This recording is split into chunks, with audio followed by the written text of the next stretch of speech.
Paano yan, Han? Hindi pa naman ako sanay na wala ka sa tabi ko. Sabi ni Joanna sa asawa.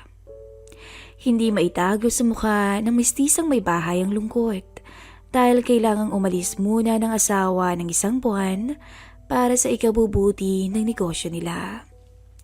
Ganun pa man, alam ni Joanna na kaya niyang labanan ng lungkot na mawalay sa mister ng 1 buwan. Ngunit isang bagay ang hindi niya tiyak na makakaya.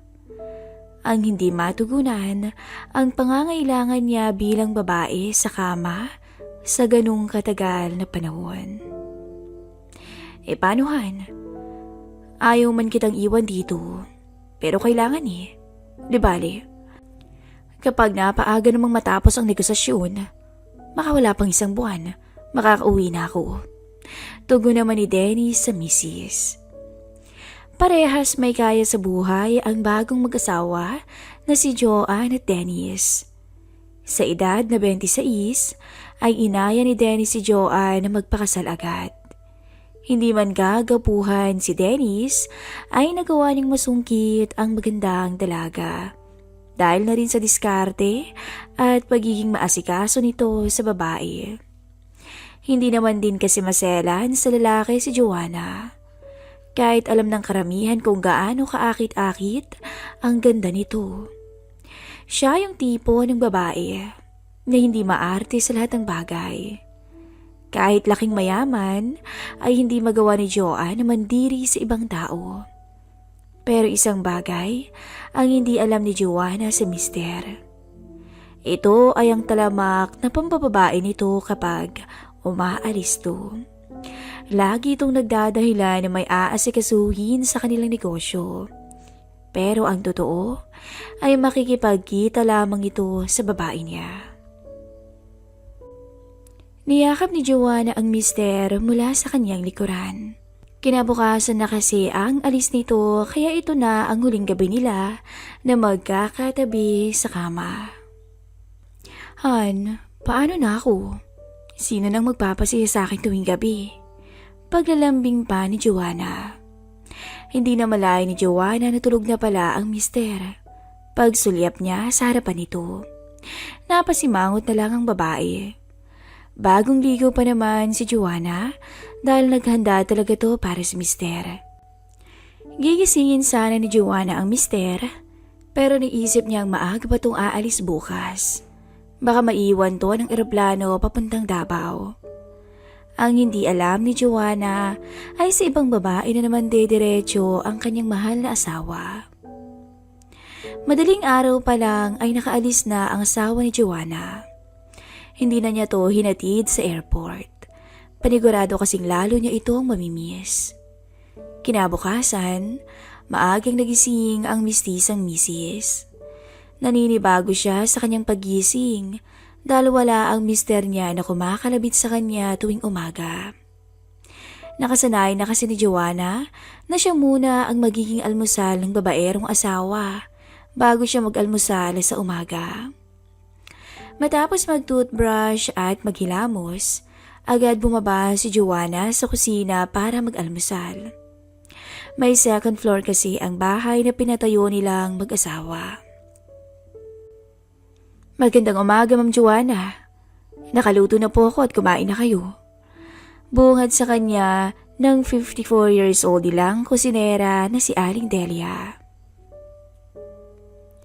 Simula nung ikasal ang mag-asawa, naisipan nilang kumuha ng mga kasama sa bahay na tutulong sa mga gawaing bahay para hindi sila masyadong mapagod. Salamat, Manang. Nga pala, may kilala ho ba kayo na pwedeng maging boy kahit 2 linggo lang?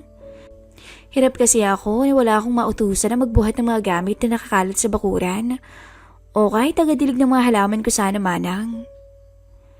Noon pa man ay mahilig na sa mga halaman at mga bulaklak si Joanna.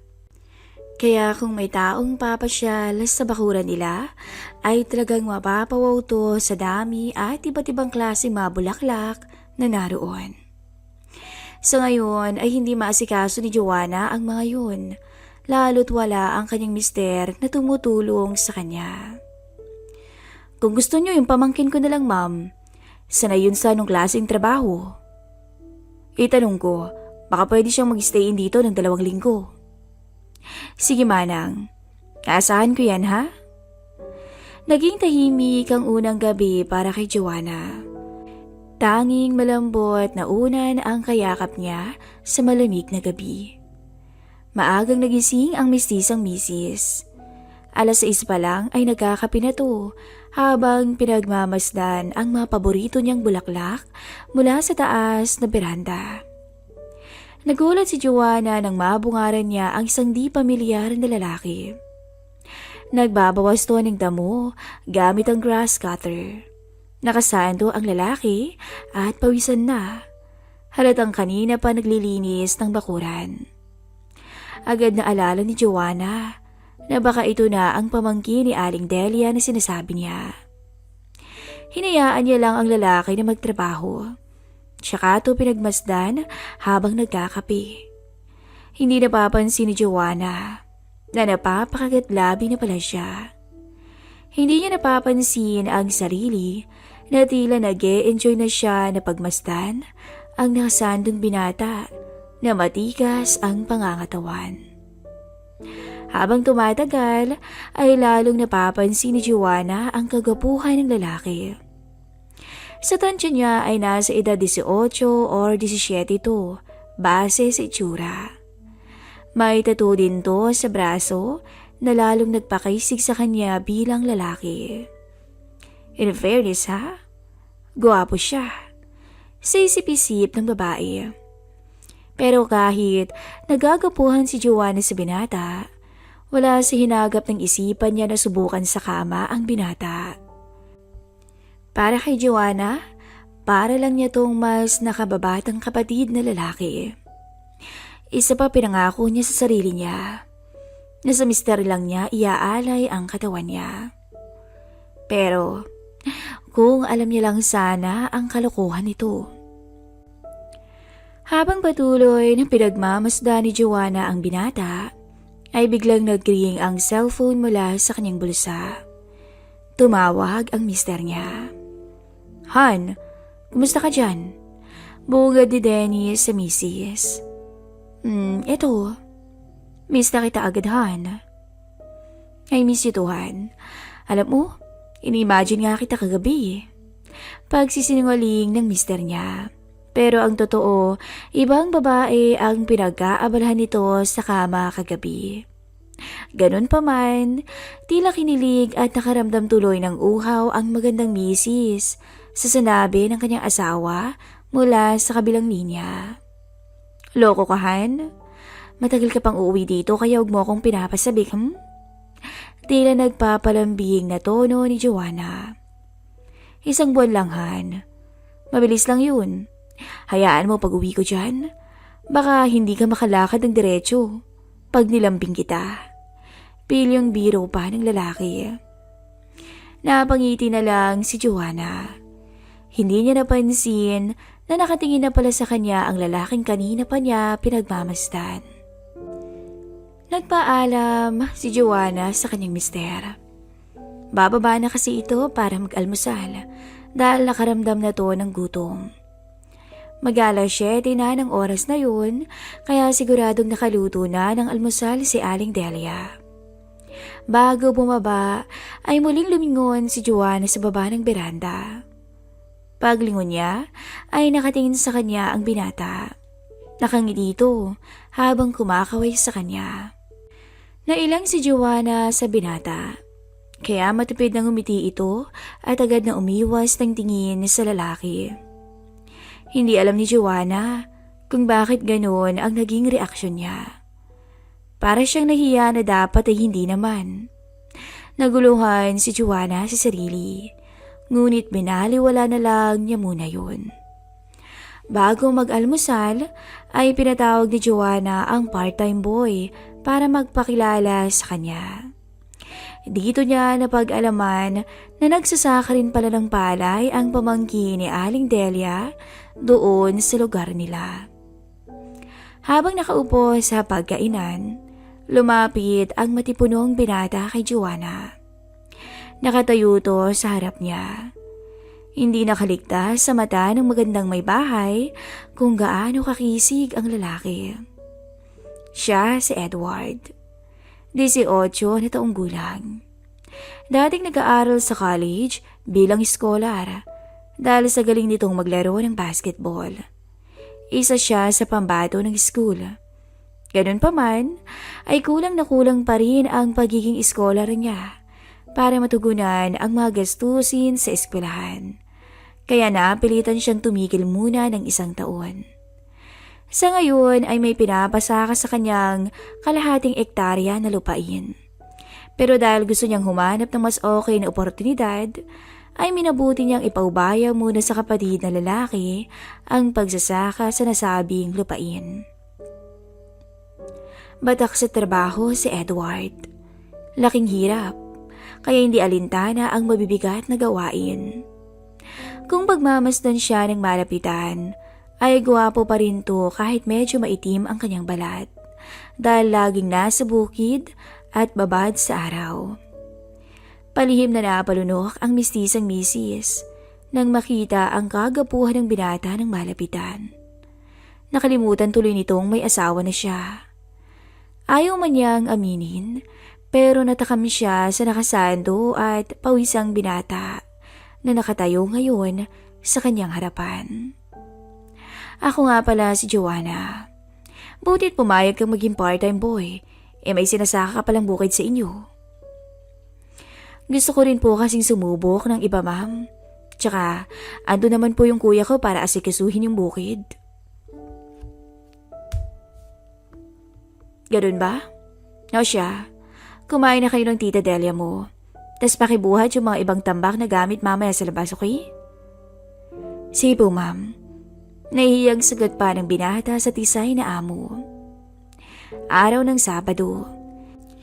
Chinat ni Joanna ang mga college friends niya na puntahan siya sa bahay nila para magkaroon ng kaunting inuman. Bored na kasi si Joanna, lalo't wala ang mister niya na lagi niyang kausap at kabonding. Mag-aalas 5 ng hapon nang dumating ang mga barkada ni Joanna. 2 sila, isang medyo chubby at isang sexy rin katulad ni Joanna. Nataon naman na nagpaalam si Aling Delia na uuwi sa kanilang probinsya ng 4 na araw dahil may sakit daw ang asawa niya. Ganun pa man, binili ni Aling Delia si Edward na siya muna ang bahala sa amo nilang babae. Tiwala naman ang matanda sa binata dahil nasaksihan nito ang kabutihan ng binata simula noong bata pa to. Edward, pwede bang ibili mo muna kami saglit ng pulutan at light beer dyan sa malapit na 7-Eleven? May nang utos ni Joanna kay Edward. Sige po, ma'am. Alalakarin ko na lang po. Pagkaabot ng pera ay umalis agad si Edward para bumili. Pagkaalis nito, ay na-curious naman ang mga kaibigan ni Joanna kung sino daw ba yun. May itsura daw kasi tsaka matangkad.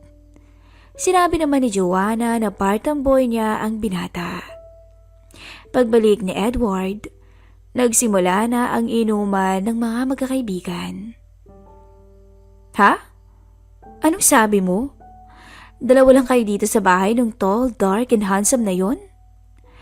Nabigla ang isang kaibigan ni Joanna nang malaman na 2 lang silang magkasama ngayong gabi at sa susunod pang mga araw. Naku sis, baka pwedeng tikman kahit saglit lang. Biro pa ng isa na mukhang lasing na. Tumigil nga kayo. Kasala ako, no? Pass na ako sa mga ganyan. Tugon naman ni Joanna sa mga kaibigan. Nagtawanan sila at tinuloy ang masayang inuman. Mag-aalas 10 na nang matapos ang inuman nila. Narinig na lang ni Edward ang mga kanya-kanyang kotse na nagsialisan sa parking ng bahay ng amo niya. Dumungaw si Edward mula sa bintana ng guest room na tinutulugan niya. Malapit kasi doon ang pwesto ng inunuman nila. Napansin niyang pagewang-gewang ang lakad ng magandang amo niya papasok ng bahay. Agad tumakbo si Edward para alalayan to. "Ma'am, tulungan ko na ho kayo." Agad inakay ni Edward ang lasing na amo. Parang natigil si Edward nang madikit sa kanya ang katawan ng kanyang amo. At kahit amoy alak, ay nangingibabaw pa rin ang natural na bango ng magandang may bahay. Naka-t-shirt at maiksing short na pambahay lang si Joanna ng oras na yun. Kaya naman hindi mapigilan ni Edward na mapasulyap sa makinis na hita ng babae. "Pasensya na ha, napasobra yata kami ng inom." Piling sabi ni Joanna. "Walang anuman yun, ma'am. Ako pong bahala sa inyo." Ramdam ni Joanna ang kabutihan ng binata. Ni hindi niya to nakitaan ng kabastusan o anuman. Kung ibang lalaki lang ang kasama niya ngayon, lalo't dalawa lang sila sa bahay, tiyak ay pinagsasamantalahan na siya. "Sige Edward, idiretso mo na ako sa kama ko, okay?" Nagulat si Edward sa sinabi ng babae. Lumakas ang tibok ng puso niya. Pero ano pa man yun, alam niyang mali ang iniisip niya. Dahan-dahang iniakyat ni Edward sa hagdan ang lasing na amo. At ilang hakbang lang ay tuluyang nakapasok na sila sa kwarto. Muling inilalaya ni Edward na maupo ang amo sa kanyang kama. "Ma'am, sige ho, mauna na ako." Paalis sa sana si Edward nang bigla siyang hatakin pabalik ni Joanna. Napatigil si Edward at napalingon sa nakaupong babae. "Teka lang Edward, baka pwedeng dito ka na lang muna." Malambing na tono ni Joanna. Tila nahiya si Edward kay Joanna kaya kusang umupo ito sa tabi niya. Nagkatinginan silang dalawa habang magkatabing nakaupo. Malakas ang tunog ng hininga nila. Parang kinakabahan sa pwedeng mangyari. "Alam mo may asawa ko Edward, di ba?" Sa oras na yun, tila lumitaw ang ibang side ng pagkatao ni Joanna. Kahit sobrang mahal niya ang mister niya, hinahanap-hanap pa rin talaga niya ang pangangailangan ng katawan niya bilang babae. Opo ma'am. Bakit ho?" Hinaplos ni Joanna ang kamay ni Edward. Sa oras na yun, ay desidido na si Joanna na magpaubaya sa iba. Hindi niya lang alam kung tama ba itong gagawin niya, pero isa lang ang sigurado siya. Uhaw siya at kailangan niyang maibsan to ngayong gabi. "Okay lang ba sa'yo na tabihan ako ngayong gabi, Edward?" Mapang-akit na tono ni Joanna. Napalunok na lang si Edward at tumango. Sino ba naman ang tatanggi kung mismong palay na ang lumalapit sa manok? Unti-unting kinalas si Joanna ang suot at pati ang panloob bago humiga. Parang hihimatay naman si Edward nang masilayan ang kabuang ganda ng among babae. Makinis, maputi, at napaka-sexy. Parang isang panaginip lang para sa binata. Pero alam niya na totoo ang lahat ng nangyayari. Mabilis na nag-alis ng suot si Edward at tinabihan din ang magandang amo. Sa puntong yun ay hindi napigilan ni Edward na yakapin ang katawan ng kanyang amo. Napangiti na lang si Joanna tsaka pumikit. Hinayaan niya ang binata na gawin ang gusto nito. Masuyo siyang hinalikan ni Edward mula labi pababa hanggang sa tuluyang maabot ng binata ang kanyang kiliti. Kusang ibinukas ni Joanna ang kanyang mga hita at iniyakap ito sa bewang ni Edward bilang pagtugon. Napakagatlabi nilang si Joanna, kasabay ng malakas na pag-uga ng matibay na kama. Nang gabing yun ay walang sawang nagpakasasa ang dalawa. At sa sobrang pagod nila, hindi nila namalayan na nakatulog na silang pareho na magkayakap. Okay lang sa'yo? Ikaw muna ang katabi ko sa kama habang wala ang asawa ko." Nakangiting tanong ni Joanna habang sila ay nag-aalmusal. Matapos may mamagitan sa kanila ng part-time boy niya, tila naging madali na kay Joanna na umulit pa ng kasalanan. Dito ay wala siyang kamalay-malay na nakakapaghiganti na pala siya sa babaero niyang asawa. Basta po walang magagalit sagot naman ng binata. Kahit alam ni Edward na mali ang ginawa nila, ay hirap siyang tanggihan ng tukso, lalo't maganda ang kanyang amo. Walang sinayang na gabi sila Joanna at Edward. Sinulit nila ang bawat sulok ng bahay para pagsawaan ang isa't isa. Napansin naman ni Aling Delia ang pangangayayat ng kanyang pamangkin. Mabilis lumipas ang isang buwan. At sa pagdating ni Dennis ay siyang pag-alis din ni Edward. Bago umalis si Edward, ay binigyan siya ng pera ni Joanna kapalit ng lahat ng namagitan sa kanila ng isang buwan. Malaking halaga ang binigay ng babae kay Edward at sa tulong nito ay sobra-sobra pa sa pag-aaral ng binata. Nag-usap ang dalawa na kalimutan ng lahat ng namagitan sa kanila oras na makauwi ang mister ni Joanna. Naintindihan naman to ni Edward kahit alam niya sa sarili niya na unti-unti na siyang nahuhulog kay Joanna. Kahit masakit ay pinilit kalimutan ni Edward si Joanna. Kung alam lang sana ni Edward ang kalokohan ng asawa ni Joanna. Samantala wala pa rin kaalam-alam si Joanna sa kalokohan ng mister. Ang akala niya ay abala pa rin to sa pagpapalago ng negosyo nilang mag-asawa. Pero hindi pala. Han, 2 months akong mawawala. May bago kasing nag-propose sa akin ng magandang negosyo sa Davao. Biglang napangiti na lang si Joanna sa sinabi ng mister habang sila'y magkayakap sa kama nilang mag-asawa. May biglang kung anong kapilyahan na dumapo sa kanyang isipan. Naisip ni Joanna ang kanyang part-time boy na si Edward. Samantala, tila malalim ang iniisip ni Edward habang nakahiga at nakatingin sa kisame nila. Hindi niya akalain na mai-inlove siya sa babaeng amo na may asawa na. Naputol ang kanyang pagmumuni-muni nang biglang may nag-text sa kanya. Aalis ang asawa ko next week. Kailangan ko ulit ang part-time boy. Biglang napangiti ang binata sa nabasang text message. Tila na-excite sa susunod na kabanata ng kanyang buhay sa piling ng kanyang minamahal na amo.